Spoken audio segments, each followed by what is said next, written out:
শীতের সন্ধ্যাবেলায় চায়ের সাথে একটু কিন্তু সকলেরই খেতে ইচ্ছা করে। এই টা হলো চপ, পাকোড়া এইসব খেতে কিন্তু বেশ ভালোই লাগে চায়ের সাথে শীতকালের সন্ধ্যাবেলাগুলোতে। বাঁধাকপি কিন্তু শীতকালে প্রচুর পরিমাণে পাওয়া যায় আর বাঁধাকপি দিয়ে অনেক তরকারি, অনেক রকম রান্না তো আমরা করেই থাকি। বানিয়ে নেব আজকে বাঁধাকপির পাকোড়া, যেটা চায়ের সাথে খেতে দুর্দান্ত লাগবে। আমি একটা ছোট বাঁধাকপির হাফ নিয়ে নিয়েছি। তার থেকে আমি এরকম ছোট, ছোট করে একটুখানি কুচিয়ে নিচ্ছি। একটু মিহি করে কুচানোর চেষ্টা করছি, না হলেও কোনো ক্ষতি নেই। একটু ছোট, ছোট করে আমি বেশ কুচিয়ে নিচ্ছি। এরপরে আমি এটাকে নিয়ে নেব একটা ছাঁকনির মধ্যে। ছাঁকনির মধ্যে কেন নেব তার কারণ হলো, আমি নিচে একটা বাটি নিয়েছি, ছাঁকনির মধ্যে আমি কুচনো বাঁধাকপিটা রাখছি। একটুখানি নুন দিয়ে দেব। এই নুন দিয়ে আমি কিন্তু রেখে দেব বাঁধাকপিটা মাখিয়ে বেশ কিছুক্ষণ। বাঁধাকপি থেকে যে জলটা বেরোবার সেটা বেরিয়ে যাবে আর বাঁধাকপির যে একটা গন্ধ আছে সেটাও কিন্তু একেবারে চলে যাবে। তাহলে কিন্তু এই পাকোড়াটা খেতে আরও বেশি ভালো লাগবে। নুনটা মাখিয়ে আমি রেখে দিলাম।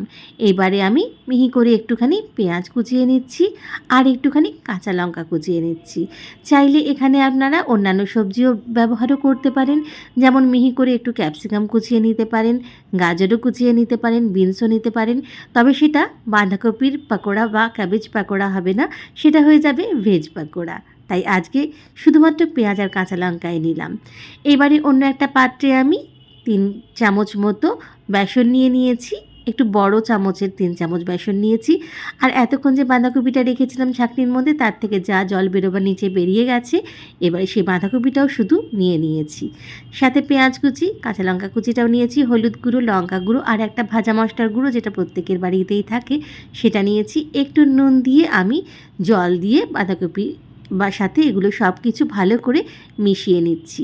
ব্যাটারটা কিন্তু একটু থিক ব্যাটার হবে, খুব বেশি ঘন ব্যাটার কিন্তু হবে না। সুন্দর করে আমার মাখানো সব কিছু হয়ে গেছে। এবার আমি তেল গরম করতে বসিয়ে দিয়েছিলাম।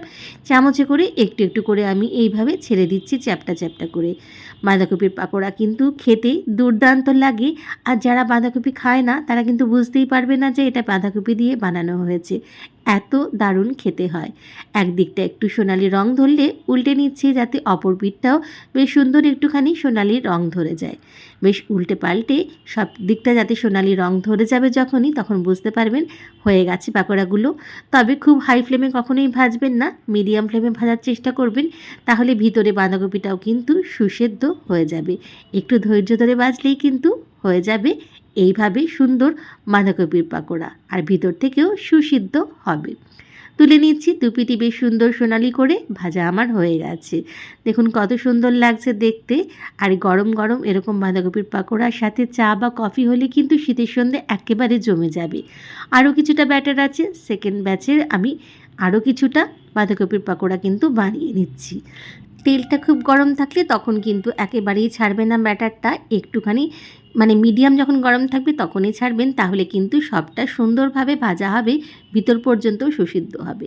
দারুণ স্বাদের বাঁধাকপির পাকোড়া একদম রেডি। তবে এটা সসের সাথেও খেতে কিন্তু দুর্দান্ত লাগে। সস বা মেয়োনিজ দিয়েও কিন্তু খেতে পারেন, সস দিয়ে খেতেও কিন্তু মন্দ লাগে না। বানিয়ে ফেলুন এই শীতের সন্ধ্যায় যে কোনো একদিন।